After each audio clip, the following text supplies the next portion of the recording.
Hello friends, welcome back to my YouTube channel Delhi को vlog. कैसे हो आप लोग? उम्मीद है सब अच्छे होंगे, सब बढ़िया होंगे और अपनी प्रिपरेशन है वो भी जोरदार तरीके से कर रहे होंगे, ऐसा मैं उम्मीद कर सकता हूँ। देखो, बहुत सारे बच्चे ना कमेंट कर रहे थे कि सर आप जिस हिसाब से वीडियो बनाते हो, जो हमें कंटेंट प्रोवाइड करवाते हो, जो चीज़ें बिल्कुल जेन्युइन होती हैं, उस हिसाब से आपके जो सब्सक्राइबर हैं वो इतने ज़्यादा नहीं बढ़ रहे। देखो, मेरे को इन चीज़ों से ज़्यादा फर्क नहीं पड़ता, सच बताऊँ तो। मेरी वीडियो में भी मैं ज़्यादातर नहीं बोलता हूँ कि मेरे चैनल को सब्सक्राइब वगैरह कर लो, ठीक है। मेरा मानना ये है कि मेरे साथ अगर 100 बच्चे भी जुड़ रहे हैं ना, 100 एस्पिरेंट भी जुड़ रहे हैं, तो उनको ऐसी इन्फॉर्मेशन दूं या ऐसी गाइडेंस वो प्रोवाइड करवाऊं ताकि वो पहले ही चांस में, ठीक है, बिना भटके पहले ही चांस में अपना जो सिलेक्शन है वो ले जाए, सरकारी नौकरी है वो ले जाए। मेरे को पता है कि गाइडेंस की एक एस्पिरेंट की जिंदगी में कितना बड़ा रोल रहता है। गाइडेंस के बिना जो वैकेंसी आज मिलनी थी वो 2 से 3 साल बाद मिलती है, ठीक है। तो वो चीजें कोई भी ना फील कर पाए कि सर हमें पता नहीं था इन चीजों का, इन बुक्स का, इन टीचर्स का, ठीक है, कि किस तरीके से तैयारी करनी है, कितना हमें पढ़ाई करनी है, ठीक है। उन चीजों का हमें कोई भी आइडिया नहीं था, इसलिए हम सिलेक्शन से 2 नंबर से रह गए, 4 नंबर से रह गए। वो चीज मैं नहीं चाहता हूँ किसी की भी लाइफ में आए, ठीक है, क्योंकि वो चीजें मैंने खुद ने एक्सपीरियंस कर रखी है। इसलिए मैं सही चीजें डिलीवर करता हूँ, बिना किसी पेड प्रमोशन के चक्कर में कि कोई चीजें मैं पेड बता रहा हूँ या किसी भी चैनल को इस तरीके से बता रहा हूँ कि जो आपके काम ना आए, ठीक है। आज मैं बात करूँगा रीजनिंग के बारे में। जो मेरी पिछली वीडियो थी, जिसने नहीं देखी है वो जाके देख सकता है।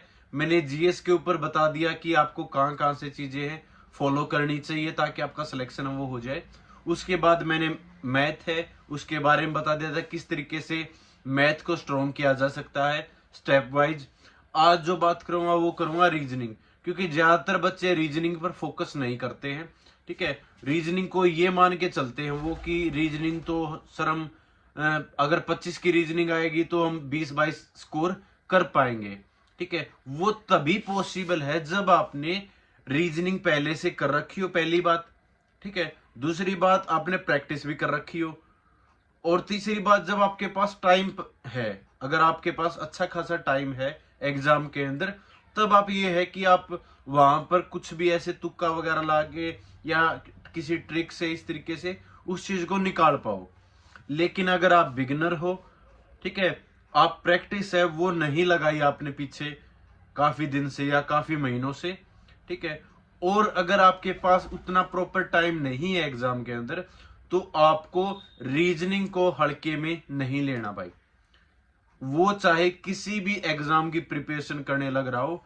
मेरी स्पेसिफिकली जो दिल्ली पुलिस के रिगार्डिंग जो भी 4 वैकेंसी आने वाली हैं, वो आरपीएफ एग्जाम और एनटीपीसी जो एग्जाम है उसको लेके ये गाइडेंस है कि आप अगर रीजनिंग को हल्के में ले रहे हो, मान लो पिछली बार जैसे हर बार ना जीएस वाला पोर्शन है वो थोड़ा सा हार्ड या इस तरीके से पूछ लिया जाता है कि वहां पर क्वेश्चन है वो नहीं बन पाते भाई, ठीक है।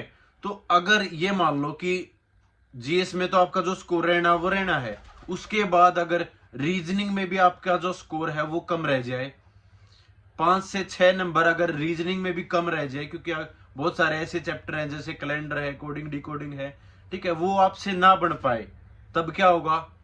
तब ये होगा कि आप सिलेक्शन नहीं ले पाओगे, ठीक है। डायरेक्ट प्रिपरेशन का बताऊंगा आप लोगों को कि किस हिसाब से या किस तरीके से जो प्रिपरेशन है वो आप लोगों को करनी है। सबसे पहले आपको जो बेसिक है वो क्लियर करना है। बेसिक आप कहां से क्लियर कर सकते हो? एक तो विक्रमजीत सर है, जो इनकी प्लेलिस्ट आप स्क्रीन पे देख पा रहे होगे। ये बहुत अच्छा पढ़ाते हैं, कोई पेड प्रमोशन नहीं है, तो यूट्यूब पे फ्री क्लासेज है इनकी। इनकी प्लेलिस्ट में जाके आप अपने जो हैंड रिटन नोट्स है वो बना सकते हो। ये कर लो कि डेली की 1 वीडियो और 2 वीडियो देख लो, इतना सफिशियंट रहेगा। जब तक आपका एग्जाम आएगा ना, तब तक आपकी जो जीएस है वो अच्छी हो जाएगी, ठीक है। इसके अलावा आरडब्ल्यू सर से जो राहुल सर है वो, और वाईफाई स्टडी से भी है दीपक सर है, और भी बहुत सारे टीचर हैं जिनकी प्लेलिस्ट है आपको यूट्यूब के ऊपर फ्री क्लासेज जो वो मिल जाएंगी। जहां से आपको अच्छा लगता हो वहां से आप पढ़ सकते हो, ठीक है। आप अपने जो प्रॉपर है नोट्स वो जरूर बनाओ। अपना जो बेसिक है वो क्लियर करने के बाद आप लोगों को ये बुक परचेज करनी है, ठीक है। ये है आपकी प्रीवियस ईयर की बुक, ठीक है, किरण पब्लिकेशन की प्रीवियस ईयर की बुक है। इसमें 96 सेट्स हैं, मैं इस पे स्क्रीन पे भी लगा दूंगा। ठीक है, 96 सेट्स हैं, जिसमें दिल्ली पुलिस कांस्टेबल, AWTPO और ड्राइवर और हेड कांस्टेबल सबके प्रीवियस ईयर दे रखे हैं।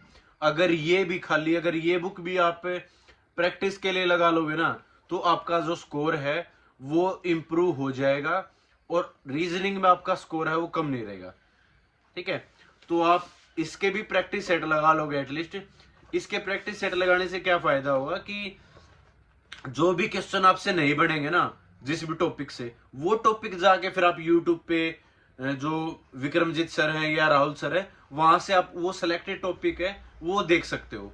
आपको सारे टॉपिक हैं वो कवर नहीं करने पड़ेंगे, इससे आपका टाइम है वो बच जाएगा और आपको आइडिया हो जाएगा कि हाँ किस तरीके की रीजनिंग है वो पूछी जा रही है एग्जाम के अंदर, और आइडिया हो जाएगा कि किस टॉपिक से आपके जो क्वेश्चन हैं, जो सेट्स हैं वो नहीं बन रहे। ठीक है, तो इसमें 96 सेट है, अगर ये भी आप एटलीस्ट कर लोगे, ठीक है, तो सफिशिएंट रहेगा मेरे हिसाब से। दूसरी चीज, जब भी आप मॉक वगैरह लगाओगे टेक्स्ट बुक से, अड्डा 24 से या कहीं से भी, उसमें भी आपको आइडिया हो जाएगा कि हाँ जो प्रैक्टिस है वहां से भी सफिशिएंट है वो हो जाएगी। तो बेसिकली आप विक्रमजीत सर है वहां से कर सकते हो। प्रीवियस ईयर के लिए किरण पब्लिकेशन की ये बुक है, ये परचेज कर सकते हो। ठीक है, इसमें 96 सेट्स हैं और अच्छे क्वेश्चंस हैं, वो हिंदी में भी अवेलेबल है, इंग्लिश में भी अवेलेबल है। तो आप हिंदी या इंग्लिश में किसी भी उसमें आप ये बुक है खरीद सकते हो और इसी पे सेट है वो लगा सकते हो। ठीक है, मेरे पास आपकी इंग्लिश की भी एक किरण पब्लिकेशन की, ठीक है, और ये मैंने मैथमेटिक्स की जो पिछली वीडियो है उसमें आप लोगों को दिखाई दी थी। ठीक है, तो प्रीवियस ईयर के लिए किरण पब्लिकेशन की बुक है वो आप फॉलो कर सकते हो। प्रैक्टिस के लिए टेक्स्ट बुक परफेक्ट है। के अलावा जो आपका बेसिक है वो किसी भी टीचर से, यूट्यूब से, या फिर आपके पास कोई भी रैंडम बुक हो वहां से आप लगा सकते हो। ठीक है, तो रीजनिंग को हल्के में नहीं लेना कि आप रीजनिंग तो ऐसे ही कर दो, ऐसे ही नहीं होती। जब तक आप प्रैक्टिस नहीं करोगे तब तक आपके जो क्वेश्चन है वो नहीं बनेंगे। ठीक है, उसमें भी बिल्कुल ट्रिक्स भी लगती है, फार्मूले भी लगते हैं, तो आपको कोई भी आइडिया नहीं होगा ये किस हिसाब से क्वेश्चन होंगे। ठीक है, तो उसके लिए आपको प्रैक्टिस है वो कंपलसरी हो जाती है। बाकी और चीज के लिए अगर आपको डाउट हो तो कमेंट सेक्शन के अंदर आप लोग पूछ सकते हो। ठीक है, तब तक के लिए थैंक यू सो मच। जय हिंद, सभी को नमस्कार।